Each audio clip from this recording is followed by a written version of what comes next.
So put it simply, the reason they don't miss you yet is that they're very, very confident they haven't lost you. It's one of the most confusing aspects of a breakup. A breakup implies that the two of you are not together anymore. It implies that you don't have each other in your lives, at least not to the degree that you had. But something happens in a breakup. The person that walked away from you, the person that dumped you, doesn't experience loss. Do you think you're going through the same experience? We were together, now we're not together. We're both having to live with, we're both having to deal with the breakup. But you understand, only one of you really lost something. Only one of you lost access. The person that broke up with you, in most cases, didn't get a sense of loss, didn't get a wound to their ego, didn't feel like something that they had in their life or someone that they had in their life to rely on for that sense of importance, for that sense of value. They didn't actually lose you. They're just making a decision to put you on the shelf or to put you in their past and be excited about the future, in addition to knowing that they still have your affection, in addition to knowing they still have your desire to be with them. So you have to stop and take a deep breath and remember, when you're going through a breakup, the person that made the decision to walk away from you, even though you're not a couple anymore, in a lot of ways you are experiencing the same thing, but in all the most impactful emotional ways, you're not going through the same thing. That's why it's so hard on you. That's why it seems so easy on them. When they broke up with you, they got a boost to their ego. They got a boost to their sense of self-worth. They're taking that with them. And now they have the excitement of the future, the excitement of almost endless possibilities. It's like their sense of worth is made up of the things that they've accomplished, how they see themselves, and how other people that are close to them see them. That's how we get a sense of self-worth. They still have your affection in the bank, for lack of a better word. That's why I came up with that metaphor about the house and the porch. When somebody breaks up with you, it's like they're asking you to move out of a house. Think of your relationship as a house. But they're the ones calling the shot. They're the ones telling you they don't want you that close anymore. And if they know you still want the relationship, if they know you still want them, and in most cases, they're going to know that because it's going to hurt. They know it hurts. They know you still want to be with them. That's why they have to break up with you. So when they break up with you, it really is like they just ask you to leave the house, but you're still wounded. You're still in desperation. You're trying to talk them out of it. You're trying to remind them of all the great times that you've had in that house, how much you belong in that house, how much the two of you built it together. So emotionally, you're on the porch. You're not going to just walk out of the relationship and disappear into the sunrise because you don't believe the breakup should be happening or you would have broken up with them. So even though the two of you are both going through the same experience, it's not the same experience. Let's just say if my wife came home, God forbid, comes home and breaks up with me today, says she wants a divorce. Maybe she fell in love with a doctor at the hospital where she works. As soon as she tells me that she wants the divorce, I'm the only one that's going through a sense of loss. I'm the one that has loss of access to her. I'm the one whose sense of self-worth, whose sense of reality, whose sense of stability in my own life is getting shaken to the core. If she came home and told me that, and some people get broken up that way. I had a client that I talked to this week that was literally broken up like that. He said, we've been together for over 10 years. She came downstairs and said, I want a divorce. And he said, I didn't see it coming. Those two people are not going through the same thing. They might be headed towards a divorce, and as of now, they're not together anymore. But they're not going through the same thing. When she did that to him, she'd been thinking of it for months. She'd been envisioning a future without him, a future that excited her enough to keep envisioning it. And while she's going through this contemplation of breaking up with him, guess what she has that whole time? The reassurance that he still wants to be with her. As a matter of fact, in the last few weeks, they had gone on vacation, and it seemed like everything was going really well. They were headed towards the holidays. They were making plans. They were buying presents for families. So in his mind, they have a really solid foundation, a 10-year foundation. He doesn't know that in her mind, she has all the benefit of knowing that for 10 years, this man wants me. He's making plans to be with me. We're buying presents. We're planning a holiday to be together. So she's very confident in his affection towards her. But in addition to that, she's also planning what her life might be like without him. She's probably talking to another man, imagining what it might be like to date him. Maybe she's hanging out with her friends, which she was, and they're all talking about how her life could be so much more exciting, how she'd have more possibilities, how she might have more potential if she was out of a relationship that she devoted 10 years to. Because none of her twitty friends are invested in that relationship. They're just building her up and exciting her about her own life without this guy. So it catches him out of nowhere. Now all of a sudden his value in her eyes is shaken to its core. But her value in his eyes isn't. It wasn't a blow to her ego. As a matter of fact, his pain, because she's human, and human nature means that when she broke up with him and she could see the pain on his face, and he starts trying to talk her out of it. He starts trying to remind her of all the ways that they should be together and how good they've been together. All that does is reassure her ego. Her sense of value goes up, while in desperation, his sense of value goes down. So they're both going through a breakup, but they're not going through the same breakup. It's like she's asking him to leave the relationship. Well, he didn't see that coming, so he doesn't have a choice. He can't force somebody to stay in a relationship with you. But it's like he's on the porch and he's banging on the door. Please, can we talk? Why don't you want to be in a relationship with me anymore? It could be so amazing. So it's like he's camping out. He's building his new home on her porch. Now, more and more, every day that goes by, his sense of loss, his sense of panic, his sense of reality, his sense of self-worth is being shaken. In the meantime, she has new open potential. She has new possibilities. She's proud of herself for having the awkward, difficult conversation. Her sense of strength, her feeling of I'm evolving, I'm growing, is going up. And constantly, him reaching out and banging on the door makes it impossible for her to have a sense of loss. A sense of loss is what makes anybody re-examine what's been lost. Sometimes when we get broken up with, we chase so much that we accidentally tell the other person that we're unlosable. Hey, it doesn't matter if you want to break up with me. It doesn't matter if you think you're in love with somebody else. It doesn't matter if you just want to try to be alone. It doesn't matter how you feel or how you treat me. I'm unlosable. I'm camping out on the porch. Not only am I going to try to talk you out of it, I'm going to say things to you like, if you ever change your mind, I'm here. Even though you're disrespecting me, even though you're discarding me, even though you're more excited about a life without me than you are content with a life with me, I don't need you to be excited to be with me. I just want you to give me another chance. That lowers value. In limerence, there are a few things that make that sense of excitement, that sense of passion, that sense of I'm lucky to be with you, get maintained. And one of those things is you need to actually feel lucky to be with that person. The problem is when somebody breaks up with us, we're in so much pain.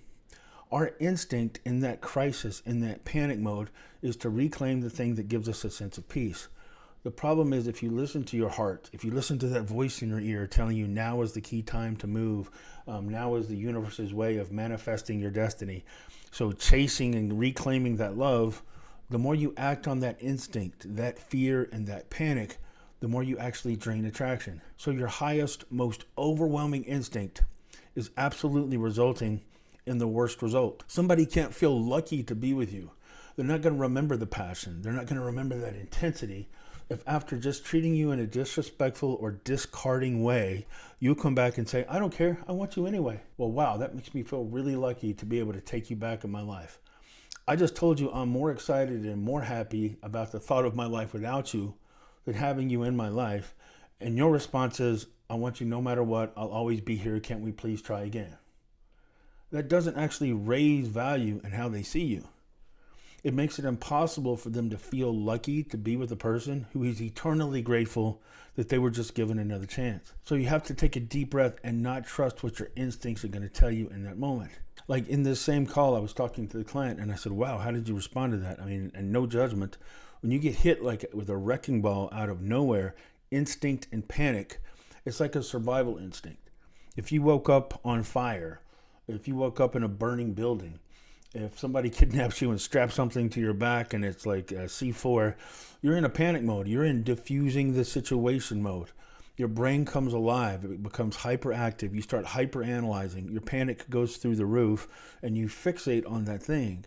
So it's not reasonable that you beat yourself up because you don't respond in the most thoughtful way in a moment when you're getting overwhelmed by pain you didn't see coming. The problem is, if you react in that pain, if you react in that desperation, what you're projecting is desperation. And desperation is usually associated with lower value. Like think of the person that you've been attracted to the most. Think about the point in time when you were most excited, most attracted, most passionate about somebody else.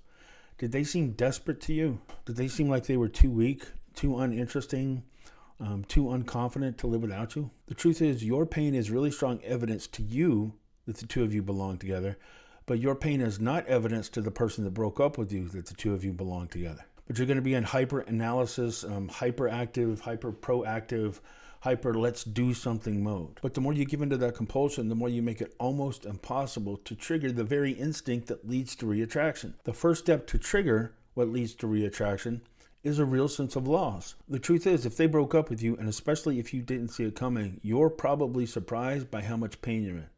That's because anytime somebody gives us a consistent sense of value and worth and importance, and then we suddenly lose it, we're designed to make that cause us to reevaluate our own self-worth. Maybe I'm not as handsome. Maybe I'm not as charming. Maybe I'm not as successful. Maybe I'm not as high value. Maybe I'm not as worthy of them as I thought I was. I mean, if I'm ready to spend the rest of my life with them and they don't even want to spend the rest of the month with me, maybe I've miscalculated, and maybe I'm not who I thought I was. It can really rock you to your core. So you're in a panic. So that sense of loss that creates the magnification of attraction to the person you're trying to get back right now, you're making it impossible for them to feel that towards you. Because after they discard you and you come back with, please, can we try one more time? Now that I'm in this much pain, I can realize all the ways that I could be better. I can realize all the things that I did to take you for granted. And you start trying to paint a picture of how much better it could be. The more you're doing that, the more you're inflating their sense of worth and lowering your own. But if you can project strength in the middle of your pain, give them time to figure out what life is going to be like without you while you're doing what you can to project strength. But give them time without you. If they're dating somebody else or not dating somebody else, give them time to be disappointed in the reality of life without you. Because whatever they've got in mind when they're throwing you away, I guarantee life is going to disappoint compared to that. That new person that they're going to find is not going to be the perfect person. Maybe they already found them. They're still not going to be the person that they think they are. Reality has always led to disappointment compared to expectation. Maybe they're not with somebody else. Maybe they're just tired of being hurt by you. Maybe they feel like they've outgrown you. But don't accidentally reinforce the idea that they can do better than you by acting like they're better than you. Make this one requirement of yourself. And I know it's easy to say and hard to get your emotions to go along with. Don't expect your emotions to go along with it. But have this one boundary about the person you're with. Just tell yourself, I don't need perfection out of the person I'm with. I only need them to know that I'm the person for them. I'll work through anything else. I'll work through hard financial times. I'll work through hard legal times. I'll work through hard family times. I'll work with whatever it is, health issues. I want them to know that they can trust me. But if the issue I have to work through is they're not sure how they feel about me, it's really unattractive to try to help them through that issue. I love my wife with all my heart. She is the love of my life. If she came home and said, I'm not sure I want to be with you anymore, because I would want to hold on to some attraction, because I would want to fight for the marriage, I can promise you I'm not going to say, well, what can I do to change it? What's wrong with me? How can I be better? Now look, if I'm doing something that's obviously causing it, if I'm a narcissistic, manipulating, embezzling, pet fondling weirdo, then hey, that's on me and I should stop. But if I'm sincerely trying my best to be a good husband, if I'm trying my best to love her to the best of my ability, willingly sacrificing, willingly putting her first, and my sincere best is so lacking in her eyes that she's just not sure if she wants to be with me anymore. Do I really want somebody like that in my life? Is it attractive for me to audition for the right to stay in her life, hoping that, gosh golly, she'll give me one more try? There are a lot of people that don't have that timid, broken personality, but they're so caught off guard by the pain of the breakup that they turn into that person. Well, what can I do? What can I change? What do you need from me? What can I be? I've had people say they broke up with me. They were complaining that I wasn't financially stable enough, so I worked harder, and then they broke up with me because I was working too much. This guy that I was just talking to, she said, I'm breaking up with you because you just seem inconsistent lately about what you want. Now, this same girl had just decided to get a breast enlargement surgery without talking to him, even though they've been together for 10 years, and had just decided to go to a big Thanksgiving party without him. Didn't invite him. It was somebody at work and friends at work, and it wasn't just you can't bring your spouse. She just said, I don't want to bring you. Now, she had just finished saying, I'm going to go to this late night Thanksgiving party with my friends that you're not invited to. And by the way, I've decided I'm going to get a breast enlargement surgery, and then broke up with him because he wasn't acting like he was confident in what he wanted. Now, look, I only know what that one side's told me, right? I've never talked to her. I've only spoken to him. But things like that happen all the time. So if somebody's breaking up with you because you don't live up to some hard to pin down, conflicting, contradictory, high expectation, and there are a lot of people that get broken up with because the other person says, I just think I can do better. Well, what's the cause of the breakup? I don't know. I just don't feel like I think I should be feeling to be with you if I really felt like I should feel to be with the person that I'm going to be with. So in other words, it's this immature, high expectation. I deserve the best. I can't settle. I don't know what there is out there. I just think I can do better than you. If somebody's breaking up with you for anything like that reason, the worst thing you can do is validate and reinforce the idea that they can do better than you by reacting to being rejected with this calm begging. Well, okay, I understand, but if you change your mind, can you come back? It's like you're telling them, hey, if it turns out you can't do any better than me, I'd still be grateful to have you. Now, that mentality, and I'm not judging it, I've felt it, I've experienced, I've done it myself, so I understand it. But you can understand that it's not attractive. It's also not attractive to be mad or sad. What's attractive is to be resilient, surprise them by your own self-worth. Hey, listen, I didn't see this coming, and truthfully, it hurts. Like, I love you. I was expecting us to be together for a long time. But honestly, I don't want to be with anybody that isn't confident that I'm the person they want to be with. I don't want to wake up every morning and think, ooh, what are you thinking? I don't want you to have to wake up every morning and go, well. So take a deep breath. One of the first things to do, start acting like you're the high value person that they need to see you as in order to be reattracted to you. One of the best ways to do that is to show unexpected resilience, confidence, and self-worth, even in the middle of pain. But don't expect yourself to feel it. That's one of the things that really torments people. I know, Coach Ken, I get what you're saying, but do you have any idea how much pain I'm in? Yes, I do. I don't just coach this. I live through this. I call it my sister's kitchen floor moment, where I'm writhing in pain on my sister's kitchen floor, looking under the refrigerator, and I'm literally mystified. It's like I stepped out of my own body, and I was looking down at myself thinking, I didn't know it was possible to hurt this bad. So I understand being in so much pain that it feels unbearable. You're actually surviving and bearing something that doesn't feel unbearable. It's like this amount of pain should stop my heart from beating. Like, I don't know how to breathe. I'm in this much pain. I understand that pain. I do. But you can get a little bit of relief from that pain by embracing it, confronting the pain and telling yourself,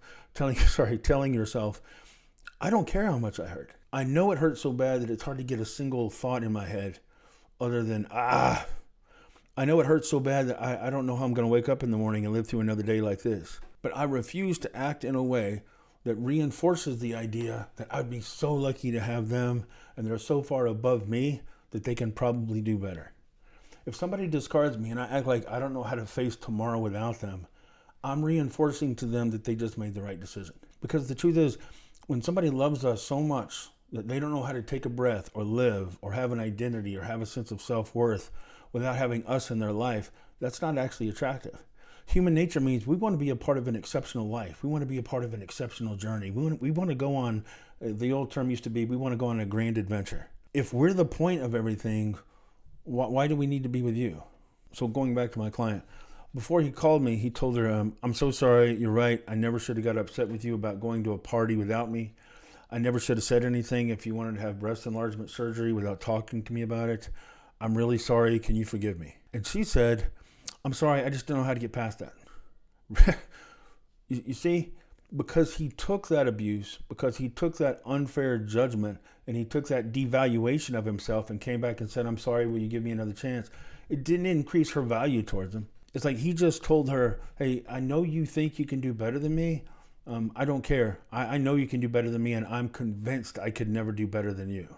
You're my ceiling and I'm your floor, so why don't you come back? Nobody wants to come back to that.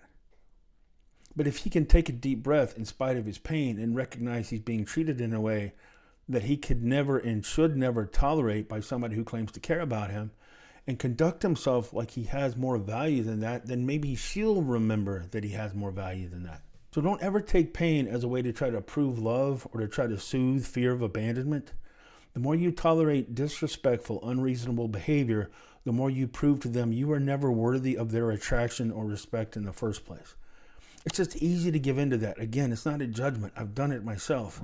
But don't let the pain convince you that tolerating the pain is undeniable evidence that they belong with you. It doesn't work that way. So take a deep breath. I hope this helps. If you know somebody going through this, and a lot of times we have a friend that just keeps taking abuse and thinking the more I take this beating, the more it'll prove to her or him that I'm the one for them. If you have a friend or somebody you care about or a relative that's taking this, and it's probably making you mad, because friends and family hate it when we see somebody we care about just getting their feet wiped on by somebody that threw them away.